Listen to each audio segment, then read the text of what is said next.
In our top stories tonight, the response to the Sinopharm vaccine has been described as slow. New local COVID-19 cases remain in double digits. The rebuilding process after Hurricane Elsa is being expedited. And in sports, Coach Simmons pleased with the current streak as the Windies look to go 4-up against the Aussies. Broadcasting from our studios in the Pine St. Michael, this is CBC NewsNight, starting now.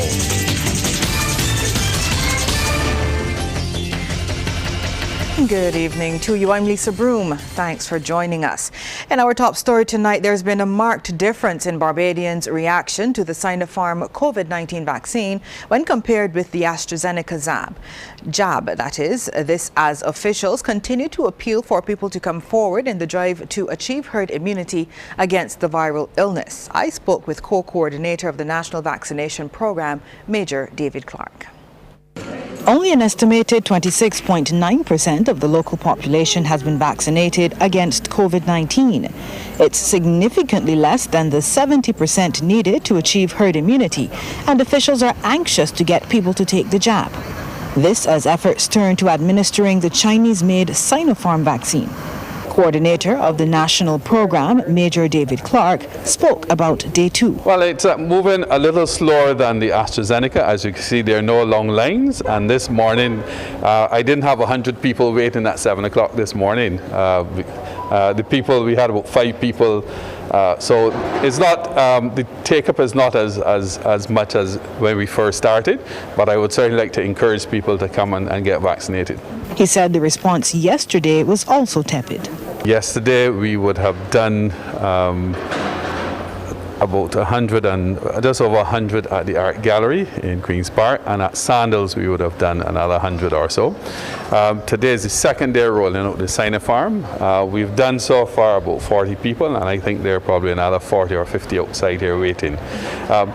It's important to note that besides the Sinopharm first doses, we're also doing second doses for the people who are getting their AstraZeneca second doses. So it's a mixture of people waiting at present. The registration age for this vaccine is 18, and according to Major Clark, they have been responding. He says it's those in the 25 to 35 age group that need more encouragement. I think the people who were probably more worried, we did the older age group and they have come. It's now the younger age group, so certainly I'd like to encourage all the people over 18 to come forward and get their vaccination. The target is 3,000 vaccinations per day, and efforts to educate people about this particular vaccine will be ramped up. As for where and when people can get vaccinated, a full list is available on the registration website. Barbados was gifted 30,000 doses of the Sinopharm vaccine from China last month. Well, 17 new COVID-19 cases, 6 males and 11 females were identified yesterday at the Besto Santos Public Health Laboratory after conducting 898 tests. The number of people in isolation is 108, and Barbados has recorded 4,213 confirmed cases of COVID-19.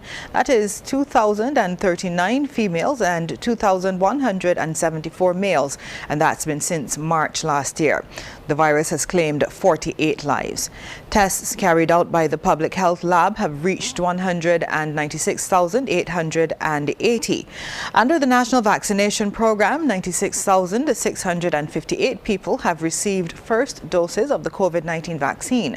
There are also 72,778 people, or 26.9% of the population, who are fully vaccinated after being given second doses. A massive COVID-19 contact tracing effort continues across Barbados as health officials respond to a spike in cases. The island has recorded 77 new cases over the last 4 days alone. Appearing on CBC TV8's Morning Report, head of the COVID-19 Monitoring Unit, Ronald Chapman, says it's a fluid situation. We hope that we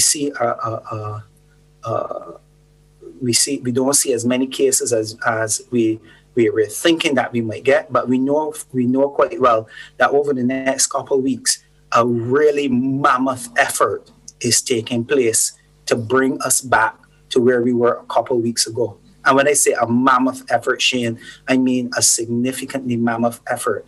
I don't want to say what that effort is because I don't want to preempt the minister if he wants to speak on that or the chief medical officer. But what I can say, there's a significantly huge effort that is taking place within the Ministry of Health to be able to address those cases. Because it would be absolutely irresponsible of us not to. While new cases of COVID-19 are down 20% across the PAHO region, countries like Barbados are recording a surge of new infections. This is according to Director of the Pan American Health Organization, Dr. Carissa Etienne. She says similar trends are being recorded in North America and the Caribbean. Many countries, including the United States, are seeing a resurgence of infections. In North America, the United States of America and Mexico are reporting an increase in new infections across most states. In the Caribbean, infections are also going up. Cuba reported the highest number of weekly cases since the start of the pandemic, and cases have tripled in the British Virgin Islands just weeks after reopening to cruise ships. As COVID-19 variants circulating within the region, Dr. Etienne says countries must beef up public health surveillance systems since vaccine coverage remains relatively low. Cases rise when complacency sets in. We are all tired, but after experiencing successive peaks of infections in the same locations, we must break the cycle by embracing public health measures early and consistently. When variants of concern circulate, it's even more important that countries step up surveillance, especially while vaccine coverage remains low. In America, COVID cases are surging in dozens of states. Health experts say it's due to the Delta strain and unvaccinated people. Well, the push now continues to get as many people vaccinated as possible, but that has been an uphill battle. CNN's Darryl Forges has the latest. Across the country, COVID-19 is on the rise once again. 46 states now seeing an uptick in cases. The Delta variant wreaking havoc nationwide. The CDC says the variant accounted for nearly 58% of new cases since July 3rd. Whenever anyone has an increased risk or susceptibility to getting a case, their incidence for being hospitalized goes up. Then their chance of having severe disease goes up. And unfortunately, deaths can follow. The death rate also up in the last week. Experts say more than 99% of the deaths in June were unvaccinated people. It's disappointing and disheartening that we're literally seeing lives lost due to those who aren't getting vaxxed. With transmission showing no signs of stopping, physicians in the hardest hit areas say the spread among young people is a big concern ahead of the school year. The CDC reports so far about 25% of 12 to 15-year-olds are fully vaccinated. Parents would like to have a situation where their children are as protected as they can be, but that requires everybody to do their part, wear masks when appropriate, and then get vaccinated. The White House hoping to get a boost from pop star Olivia Rodrigo, all in hopes of encouraging young people to get that crucial shot in the arm. Back at home, local police are investigating the circumstances surrounding a stabbing at Ashdean Village, Blackrock, St. Michael, where Kedar Holloway lost his life. Police Public Relations Officer, Acting Inspector Rodney Innes, told the media they received a report around noon today surrounding the incident. A man was laying, his body was laying lifeless on the ground after he reportedly was in an altercation with another man. So far, we have confirmed that is the case. We've confirmed it's a male and believed to be in his 30s. Well, the mother of the deceased, Carolyn Holloway, remembered her son this way. Kira was a person, Kira would give you anything. Kira would give you his last, I can tell you that for sure. He used to paint, he used to bake, to sell, and do punches and stuff. And if it's one thing I can tell you, He was a great father to his 2 children. Coming up, the Housing Ministry steps up its building efforts.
The Ministry of Housing is taking steps to expedite the rebuilding process following Hurricane Elsa's passage.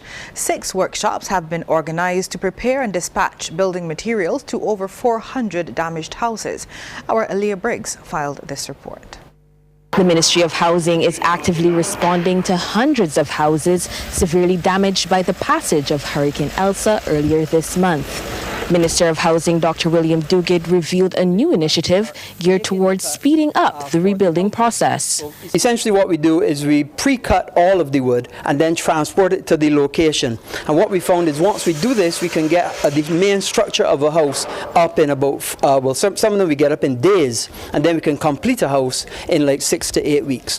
While touring one of 6 designated carpentry and steel bending workshops, Minister Duguid says preparing the materials remotely has significantly reduced the time and manpower required on site. And what we found is that cuts down the time almost by half to be able to get the work done on site. And at the same time, our workers here still have the environment of working in the cool, away from the elements, whether it's raining or not, they can still continue to produce. However, Minister Duguid revealed that the ministry is encountering a number of challenges relating to land titles and deeds. Some people, they are tenants on the land, and then the landlords are saying they don't want the house built back there because they want the land to use for something else. Some people have no title at all, and these are other problems and snags that we're encountering that we're then having to deal with. So some people, we may actually have to find new locations to be able to reposition their houses, but we're starting with the ones that we can build on their existing lots. Minister Duguid also made a call for those who require assistance to present a list of materials to the ministry for assessment. If you have an artisan or a brother, uncle that can help you rebuild or do the repairs, and you just give us the repair list, we will assess it and see that that repair list is appropriate and give us the opportunity to help you by virtue of the repairs. Because we anticipate that we'll have to do about 500 total rebuilds, which is a huge number. We've already assessed about 400 houses. We have another, I think, 1,400 to assess, but we're going through those assessments very carefully so that we know exactly which ones are rebuilds, which ones are minor repairs, which ones are major repairs. The Housing Ministry is working towards completing rebuilding and repairing efforts within the next 3 months. Aaliyah Briggs, CBC News. Thanks, Aaliyah. More training and employment opportunities will soon be available for Barbadians in the tourism industry. The assurance from Tourism Minister Senator Lisa Cummins. She says efforts are underway to tap into new markets in the Middle East and Africa. Minister Cummins made the announcement during her address at the virtual annual general meeting of the Intimate Hotels of Barbados. I have just opened the first round of negotiations with Saudi Arabia, the Kingdom of Saudi Arabia, on a new memorandum of understanding on tourism sector cooperation, on air services from the Middle East to open up that new market. We are pushing to close talks which have already been opened with Qatar. We have in the ministry, at the macro level, a Middle East push into that market. On top of that, with new KLM airlift, we are going to be pushing for new partnerships with Africa. I commit to going further to bring the business and airlift here.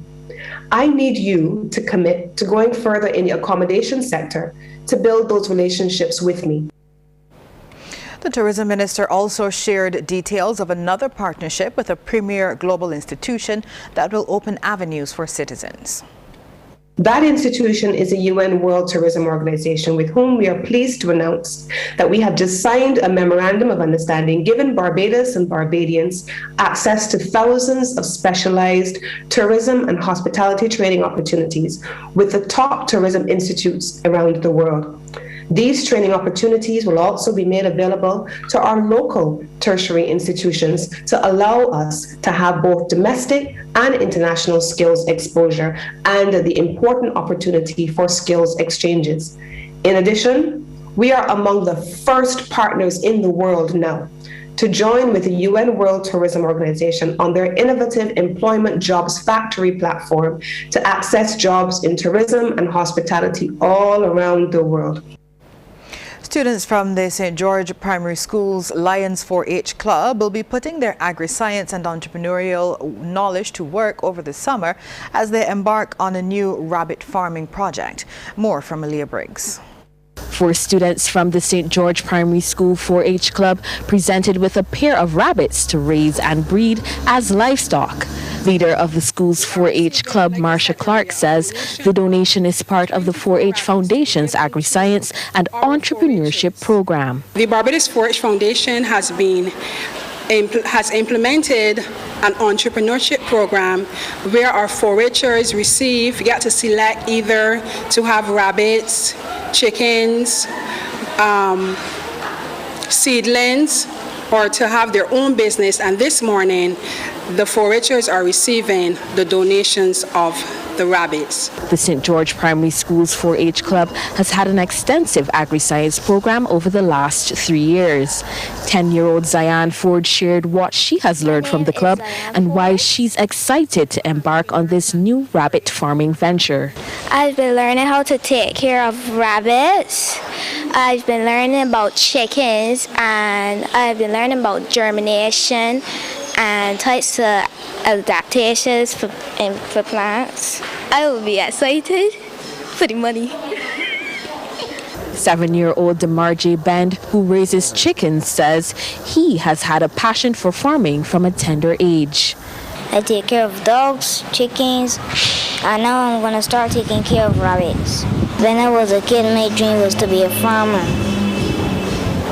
and to have any animal that I can have so I can own. Chairman of the Barbados 4-H Foundation, Osman Harewood, reminded the students that the rabbits are not pets, and he says rabbits were the livestock of choice because of their low maintenance and high nutritional value. The key component of rabbit is that the meat is very high in protein, low in calories, as we are working on our nutrition in the country. So therefore, it's a very good substitute for a replacement of protein. The students say they are eager to put their agri-entrepreneurial skills to the test over the summer. I think I can manage it by myself, but if anything goes wrong, my grandfather is still a farmer, but he's very old, so he can help me out too. Aaliyah Briggs, CBC News. Well, still to come, the low-level activity at La Soufrière is expected to continue for a while. Before we get to that, here is a tip from Cooperators General Insurance. This tip of the day is brought to you by Cooperators General Insurance Company Limited. Insurance the way you want it to be. All policyholders should be aware of the applicable deductible under their insurance policy for catastrophe perils. Cooperators General Insurance, helping you to be prepared this hurricane season.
Scientists expect the low-level activity being recorded at St. Vincent's La Soufrière volcano to continue for the coming weeks and months.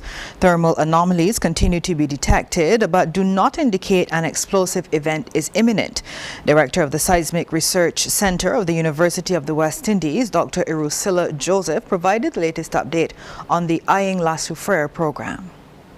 It's not what's left there, any thermal anomalies that's in the crater at present that's of concern. In that, it's of concern for those who are working on the volcano, especially around the summit, because it means that there's very hot material still there that's cooling, and that hot material would of course be remnants of the magma that would have been extruded or in the explosive eruptions. So what's sitting there is the remaining hot material that will slowly cool over time. Now remember, these are thousands of degrees Celsius. So the fumaroles there would be extremely hot. So the primary concern up there is that if essential workers are up on the summit. St. Lucia welcomed hundreds more visitors to its shores with the arrival of 2 cruise ships on Tuesday. Officials are buoyed by this development as the tourism sector continues to rebound from the ravages of the COVID-19 pandemic. We hear more from HTS.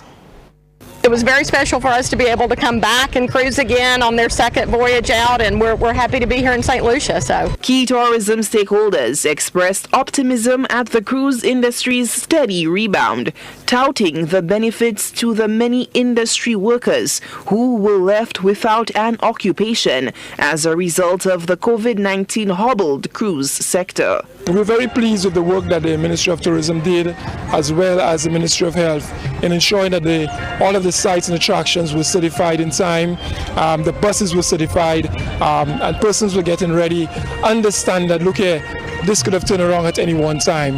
And so it was for us. We are one of the countries, very few countries in the Caribbean, who are now benefiting from having put in all the protocols in place and be ready to welcome cruise ships.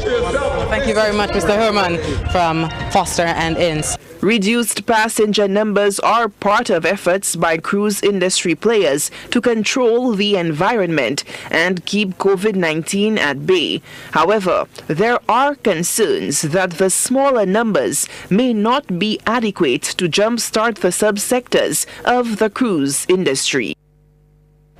Stakeholders in Jamaica's cannabis sector are worried about the snail-paced progress in the industry. Many say the going is slow, especially for small-scale ganja farmers. More in this TVJ report. Of the formal cannabis sector by now, with the help of 2 state-led ganja planting pilot projects known as the Alternative Development Program ADP. But years later, we have learned that one of the projects failed entirely, and the other authorities said, quote, did perform as there was cultivation of cannabis and there was a transfer of those cultivated products to downstream buyers, end quote. The ADP project should have been in Westmoreland, a parish renowned for its potent ganja strains. We spoke with Ras Ayavi, a ganja farmer who served on the Cannabis Licensing Authority CLA board from 2015 until this year. He believes the failures of the project could have been avoided if the authorities listened to established grassroots farmers. I was very dissatisfied with this 2 pilot project because I was saying to the government, rather than having a 2 pilot project, why not have a rollout program for all the communities who want to participate, in the AD program. Ras Ayavi founded the first Ganja Farmers Association in Jamaica in 2014. After widespread rare protests in Cuba, more than 100 people have been arrested or are missing. That's according to anti-government activists. The demonstrations on the communist island and in some U.S. cities are prompting President Joe Biden to examine the United States stance with Cuba. CNN's Isabella Rosales explains the tense diplomatic relations between the 2 countries. On the streets of Miami, chants of the anti-communism anthem, Patria y Vida, Homeland and Life, all in support of the Cuban people. They are revolting against a corrupt communist dictatorship that has ruled that island with an iron fist for over 60 years. The people in Cuba had many problems with the food and the freedom. For days, massive anti-government demonstrations erupted across Cuba at levels never seen before in the country's 62-year-long communist regime. The economy ailing, food and medicine scarce, all while the number of COVID-19 cases skyrocket. The communist-run government quickly reacted with violence. We call on the government of Cuba to refrain from violence, their attempts to silence the voice of the people of Cuba. The protests prompting President Biden to re-examine the United States' position toward Cuba, something that wasn't previously a priority for the administration. Under the Obama administration, embassies reopened and many U.S. restrictions eased in Cuba, but the regime enriched itself. The Cuban people never saw any benefit from it. The Trump administration reinstated travel regulations, sanctions, and named Cuba a state sponsor of terrorism. Despite campaign promises to go back to full diplomatic relations, the Biden administration has yet to take action. And sports is just ahead. Stay with us. Jungle Jam! Jungle Jam!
Sports time now. We head on over to the sports studio where Damien Best is standing by live. Damien, what do you have for us tonight?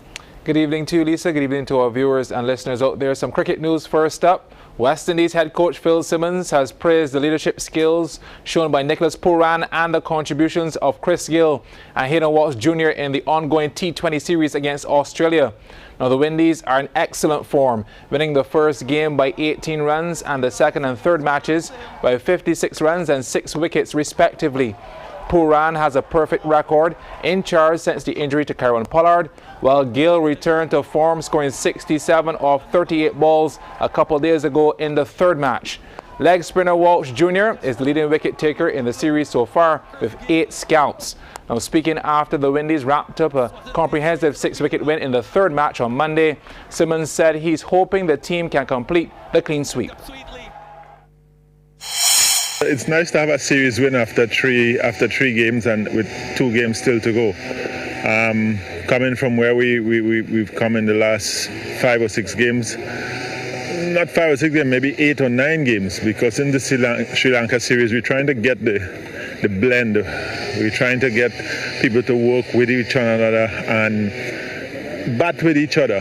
And now we're seeing it happening now because guys understanding what we want them to do when they go out there. And it pleases me to see the way we're winning the games. You know, everything's coming together. Well, Simmons said he was particularly pleased with the control shown by Hayden Walsh Jr. In Antigua, and we played the T20 series. He was in the T20 team, but he was not selected in the ODI team. And so the T20 players were supposed to go home after.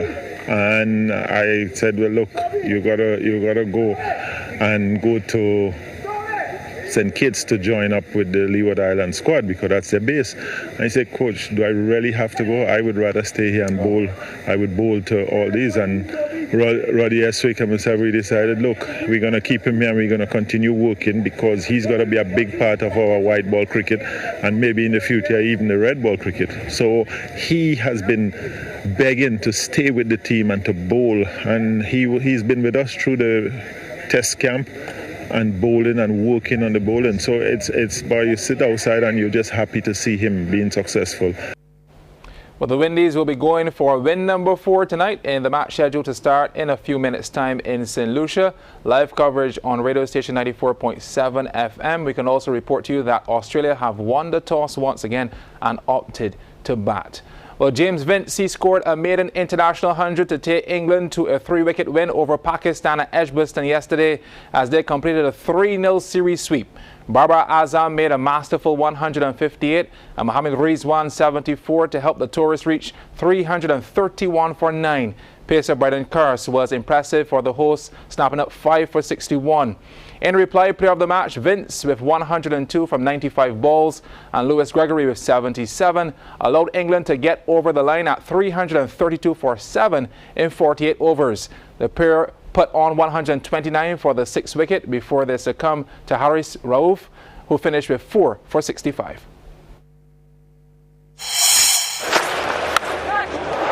That's good catch. Zach Crawley above his head. Excellent bit of bowling. Bowling. Beautiful from Parkinson. Smashed away leg side. All the way for 6. That sounded sweet. Beats deep cover, beats third man. What a fantastic 100 that has been from Barbara Azam. Pulled away into the leg side, fielder out there, taken. Leg side. Bowling. Edge and gone, another wicket, bonus wicket for Saki Mahmood. Up in the air, Barry Milan. Straight to mid-on, and there's another. Edge, I think. Yeah, finger goes up. Hassan Ali. That familiar celebration.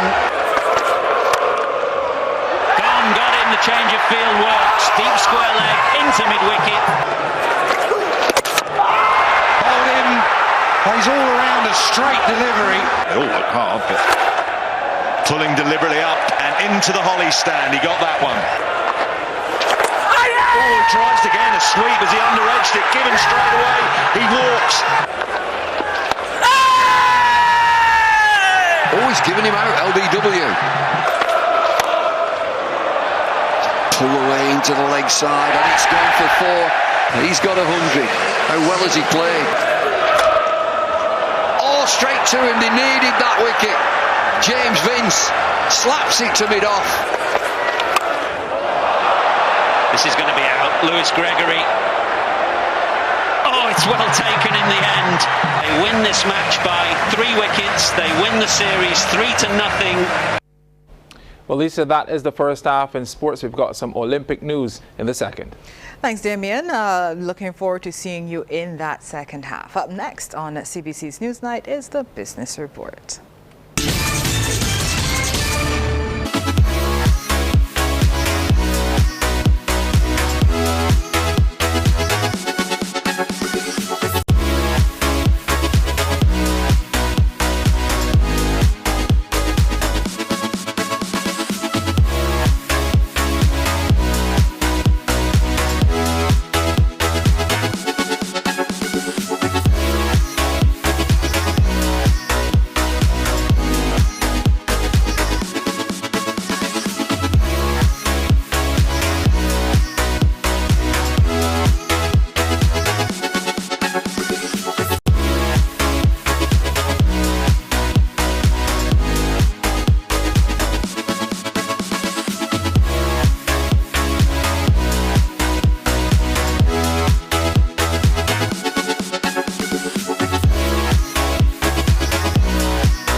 The Business Report, brought to you with the compliments of Republic Bank. We're the one for you. Sandals Barbados and by extension the island's tourism products stand to benefit significantly from a new partnership involving the Sandals brand and American Airlines. That's according to General Manager at Sandals Barbados, Ramel Sobrino. It is a fact that airlift is not only crucial for the hospitality sector, but also for business and general travel on the whole. As the major carriers like American get set to ramp up their service, now that we are seeing the world gradually reopening, Sandals Resorts is happy to use our partnership with these airlines to ensure that the Caribbean is at the front of the line for increased flights. This benefits everyone, the sector, the economy, and the wider population. Mr. Sobrino also provided an update on the level of bookings and forward bookings at the all-inclusive resort against the background of increased levels of vaccinations and lower COVID-19 rates in some key tourism source markets. As it relates to booking for Sandals Barbados and Sandals Royal Barbados, given the report increased in the rate of vaccination locally and in key source markets, the hotel's occupancies are projecting very good. And if the strong demand continues, perhaps we may even see an increase over 2019 figures. Local ice cream manufacturer Baico Limited has started exporting its products to a Caribbean neighbor Guyana. Baico's executive chairman Edwin Thirlwell says it's the second country that Baico has started exporting to in the region since reopening its Harbour Road production plant. At the moment, we're in full production in Barbados. The factory is working very well, and we're currently just commissioning a new isolate plant. So we'll be making the full range of products here in Barbados in the new factory. Now, the export to Guyana, which left last week, I think, is the second one we've made in the region. We sent one previously to Dominica, and clearly we want to now restore our former export markets. We're looking around the region as to where we can connect with distributors who will do that for us. Because really, we all need the hard currency. We need to export to survive. And that is the way we're looking at where the future lies. Let's take a look now at how stocks traded on selected exchanges across the region. In Jamaica, Wigton Wind Farm Limited ordinary shares was the volume leader with 2,813,300 units at 58 cents each, and they were followed by Trans Jamaican Highway Limited and JMMB Group Limited 7.50%. In Trinidad and Tobago, NCB Financial Group Limited was the volume leader with 195,502 shares changing hands for a value of $1,612,126.19, and they were followed by National Flour Mills Limited. And here in Barbados, Cave Shepherd and Company Limited was the sole security, trading 20,794 shares at $4.10 each.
Well, today marks the first day of the week-long Hong Kong Book Fair.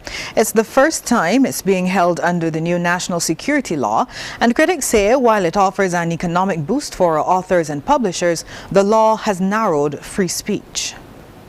The organisers insist books have not been vetted or censored, but exhibitors know they must be careful about what they promote and say. All our books are focused on the language learnings, history and art, so we are not worried about it. Do you have any books here about recent political events in Hong Kong? this is not our publishing term, so we don't have this kind of book published. Johnny Lau has just written a book about the relationship between China's Communist Party and Hong Kong, but no publisher will touch it. The first time that's happened to him since the handover from Britain 24 years ago. Well, I think it is completely different. The political content almost disappeared in the book fair this year. And all the books talking about politics share the points of views of the government. One author, however, ticks all the right boxes here. A 3-volume collection of speeches and writings by China's President Xi Jinping on prominent display. The self-censorship is evident. The titles on display here are safe, and that is a further reminder of the fact that Hong Kong is increasingly walking in political lockstep with the mainland. Well, that's business. After the break, we'll have the weather.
Other news now, and we say good evening to Carrie-Ann O'Neill. Carrie-Ann, good evening. Good evening to you, Lisa, and good evening, everyone. Well, today we had mostly sunny skies here in Barbados as a high-pressure system was the dominant feature. The winds at this time, they are light to moderate, and they're peaking at 60 knots. We continue to track 2 tropical waves east of the islands. The maximum temperature today was 31 degrees Celsius, the minimum 26 degrees. At present, across the region, those temperatures are ranging from 27 to 29 degrees Celsius, and the humidity shows it's quite dry across most of the islands. Now, those winds, they are light to moderate across the islands. We take a look now at our satellite feed where we have those 2 tropical waves. The first is located here at 55 degrees west. Now, this system is approaching the island. We are expecting that later on tonight into tomorrow, we are expecting partially cloudy to cloudy skies along with a few scattered showers. The second tropical wave located here at 34 degrees west. Now, this system also moving towards the west. We are expecting cloudy skies, showers, and the chance of some isolated thunderstorms on Saturday. But today, the high-pressure system was the dominant feature. We had mostly sunny skies here in Barbados, as well as across the northern leewards and southern windward islands. As for the central islands, they had a few scattered showers. Those winds are peaking now at 60 knots. The seas moderate in open water with swells peaking at 2 meters. Later on tonight, we are expecting that as that tropical wave moves closer to us, we are expecting those clouds along with some scattered showers. Further towards the south, convergence there maintaining cloudy skies along with showers and isolated thunderstorms across the Guianas. Over now in the Western Caribbean, instability maintaining showers over southern Bahamas as well as Hispaniola and Puerto Rico.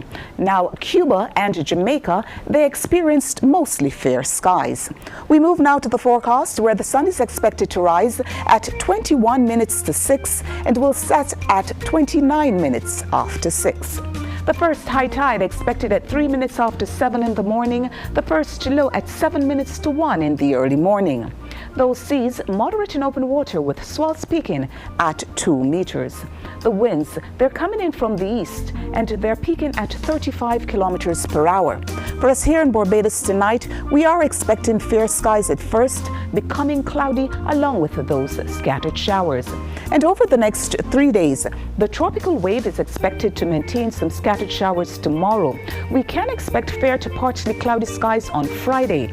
By Saturday, that tropical wave at 34 degrees west, it's expected to maintain cloudy skies along with showers and the chance of some isolated thunderstorms. We leave you now with forecast weather conditions for some areas across the region, followed by some selected international cities.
We head back over to the sports studio now for the second half in sports. Welcome back, Damien.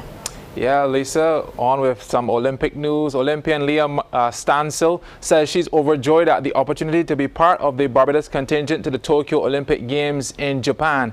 Sandals, formerly Martindale, is a two-time Olympian and a four-time national record holder for Barbados and will coach teenager Daniel Titus at the Olympics later this month. The current head swimming coach at Tulane University in the U.S., where Titus attends, Sandals will be aiming to guide Titus through the preliminary stages of the women's 100-meter backstroke. Titus is Tulane's all-time program record holder in the 100 backstroke with a career best time of 53.85 seconds. It's a really big honor to be able to not only go to the Olympics as representing Barbados and to be on the Barbados team, but also being part of that group of being a Tulanean. So I'm extremely honored, and we're extremely excited to not only represent Barbados, but also Tulane while we are in Tokyo. I'm completely biased because I'm also from Barbados and she's from Barbados. And so she has a typical Barbadian attitude of, let's just get it done. Let's do what we need to do, when we need to do it, how we need to do it.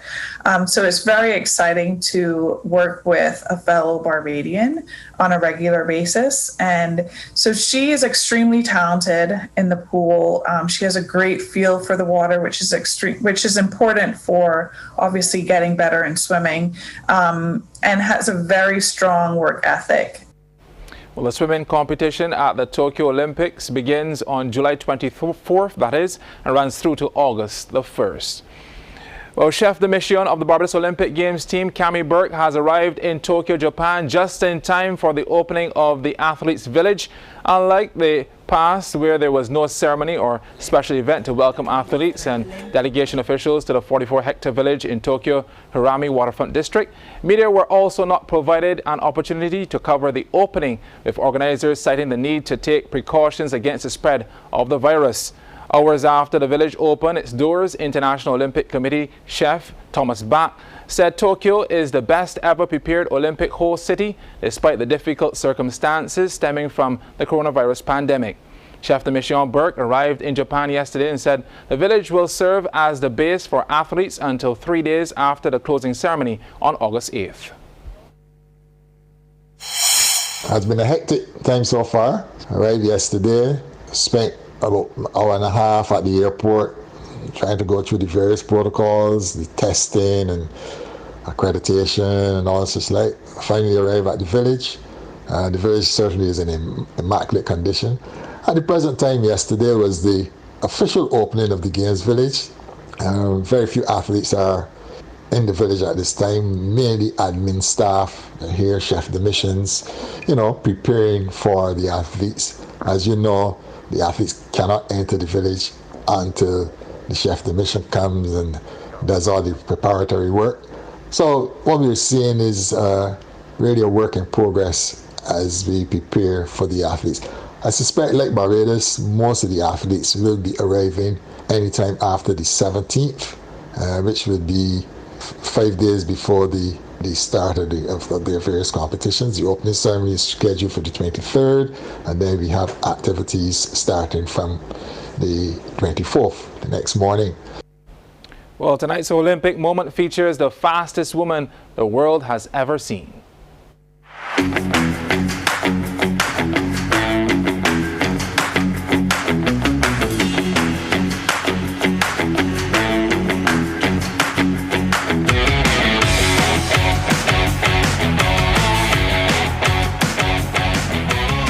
Florence Griffith Joyner of the United States won 3 gold medals at the 1988 Seoul Summer Olympics, revolutionizing women's sprinting with her searing speed and flamboyant fashion sense. Among her 3 gold medals was a world record in the women's 200 meters.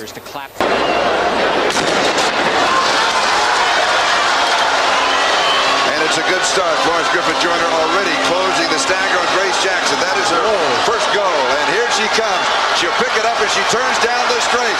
She's going after another record. Gwen Torrance is running fairly well outside, but this race belongs to Florence Griffith Joyner. 21:33. The wind gauge, it's all right. 1.3. Because of the significant lowering of her sprint times and her increased musculature in 1988, Griffith Joyner was subjected to rumors and accusations about the possible use of performance-enhancing drugs and human growth hormones, accusations that she denied right up to her death in 1998.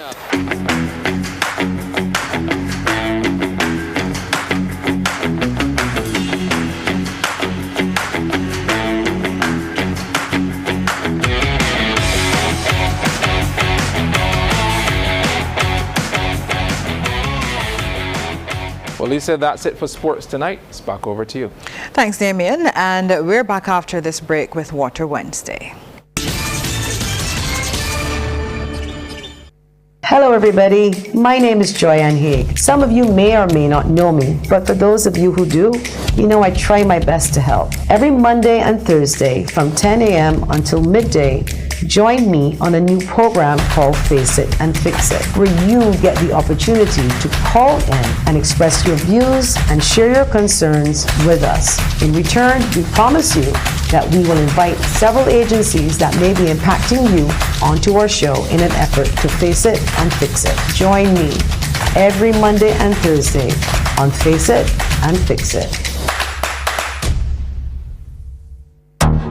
CBC TV8 offers a wide range of engaging, entertaining, and informative programming. CBC TV8, your answer for great advertising reach and exceptional value. Contact us today at 467-5559 or call your CBC sales rep. Or you can email marketing@cbc.bb and let's discuss your advertising needs.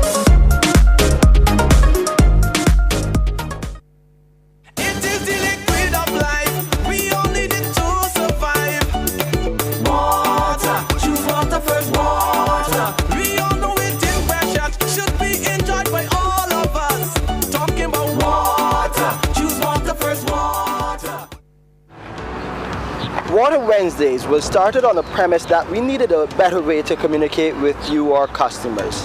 So we decided to embark on this journey, and it has been a wonderful one. But we want to take our conversations with you a step further, and it's all about making sure that we give you the information needed to understand how the Barbados Water Authority works and about improving our service delivery so that you have that better quality of service. To tell us a bit more about this new way of communication as we hit the road, so to speak, is the General Manager of the BWA, Keith Roy Halliday. Talk to us about what you're doing on a weekend as you hit the road and get into the community. Thank you, Shane. We have been doing a number of things, pursuing a number of initiatives. Almost every Saturday we are out, the chairman and myself. We've been out almost for 2 months continuously every Saturday, visiting a number of key hotspots. And when I say a number of hotspots, a number of places where residents congregate, be it a shop, we've been at Pinky's a few times, Christine's up in Boscobel, etc. And we have sat and we have conversed and had conversations. Some of them have been quite robust with a number of consumers. On Sundays, I've been going out and having what I call quiet conversations in a number of churches throughout Barbados, being, for instance, to St. Anne's and St. Joseph, St. John Parish Church, St. Christopher's Anglican. Next week I'll be at Mount Zion. And added to that, we've also been doing town hall meetings. The last one we did would have been at Alexandria, St. Lucie.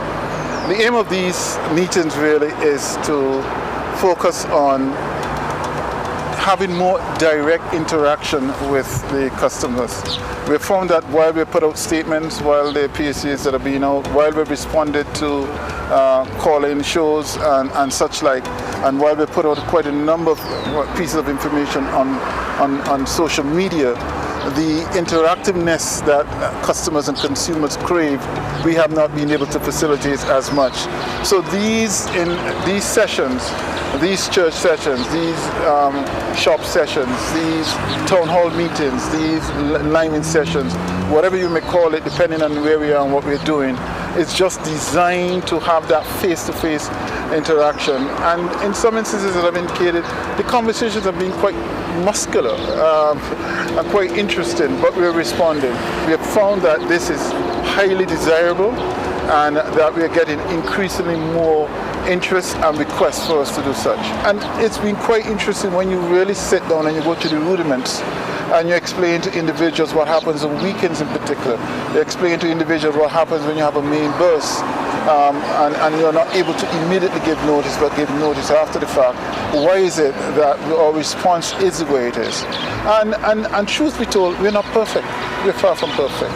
We are focused on delivering, focused on fixing the problems that are out there, and we have the pledge of support financially that we'll be able to tackle some more of these issues in earnest. We have had a number of town hall meetings over the years, and while we do engage those as necessary, usually we do that to deal with specific issues or specific instances. These conversations are not about that. These discussions are not about that. These discussions are about, look, this is what is going on. Tell us what your challenges are. Tell us what you don't understand, and we'll do our best to explain. We'll explain to you as well the number of programs and projects that are also on the ground. This is not just about talk, this is about keeping it real. This is what we're actually doing. These are the steps we're actually taking. This is how we're spending our money. This is how we're spending your money. And that's how it goes. Well, of course, we'll keep you updated about what is happening as far as these town hall meetings and conversations which the general manager will be having with you members of the public right here on Ward Wednesdays. So look out for that. To view this or previous episode again, please visit our website www.barbadoswaterauthority.com. You can go to our Facebook or Instagram pages for additional information, and please subscribe to our Water Wednesdays channel on YouTube. You can find us there.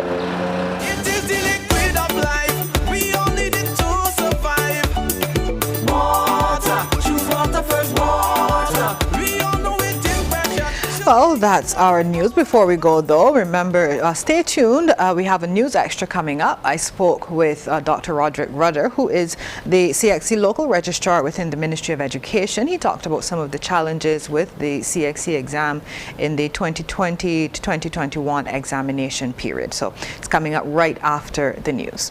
And that's it for tonight. Thanks for joining us. Good night.